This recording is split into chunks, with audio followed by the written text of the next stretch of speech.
Okay, so HW77 in a Stutzen stock. Picked the stock up off eBay a while ago, and then was just waiting for a suitable action to come along. It had to be specifically 77k action. A 97 would fit in it, but it looked a bit daft having the moderator here, so I wanted the 77 action. It's got to be a Mark III, and I'll show you why later. That's due to how the cocking arm or the cocking mechanism works within the stock itself. The action itself has been cerakoted. It's like a bronze finish, which I think looks really good. That was done by LSD in Blackpool. He's also tuned it as well, shoots really well. There's a little loophole scope on the top, 6x36, which is just about right really. It does the job. I'll spin it around now and then you can see the other side.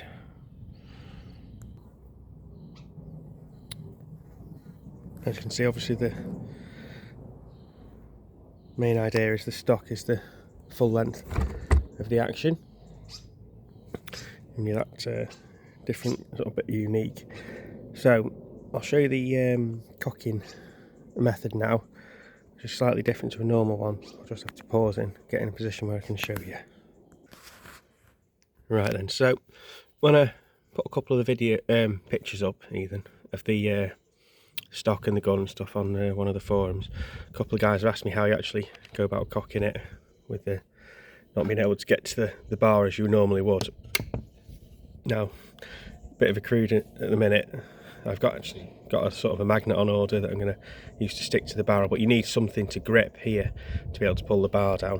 So it's a case of pushing the button as you would, and I'm going to be able to do this. Try push the button, and then you just pull the string basically till you can get to a point where you can get your hand around it. It's not that easy, to be honest. It is the gripe I'd say with the stock. You wouldn't want to be doing a long sort of plinking session for a couple of hours with it, which could be the reason why the bloke was selling it in the first place. So I think that could be why it was sold, or just wasn't going to get used the same. I think it looks really really good, really sort of different and unique as well. I think the colour matches the sort of the traditional style with the smaller scope and things like that. But yeah, the only gripe is obviously the actual way you cock it at the minute, unless I can think of a different way of doing it, but I'm not really sure how else you can do it without getting the access to that bar. I think the stock was made by Lucas Parsley, who does quite a few other bits and bobs.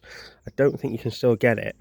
I don't know why. I don't think whether they just did a limited edition run or a few of them or not. I've only ever seen a couple, and most of them normally they've got a sling stud drilled into the stock, which I don't really like. I did consider, and I may do at some point, make an actual bracket here, like the ones you can buy off eBay, where they've got a mounting bracket there, but obviously I'd need to make it custom for this, because the standard ones you get off eBay wouldn't fit this, I wouldn't imagine. But yeah, so I'm going to do some another video on this later down the line. Still got to do pellet testing stuff for it, but it shoots really well at the minute with the JSB, so I'll do a video and get some groups and stuff with it down the line. But obviously, effectively, 77 actions, how good rifles they are out to 50 yards, so I wouldn't imagine it's going to be just the same as that. The only thing, initial thoughts were, with the extra weight of the stock, it really did reduce the recoil down even further. Or whether it's just the actual tune that LSD have done, I don't know yet, so we'll find out. So look out for more videos further down the line.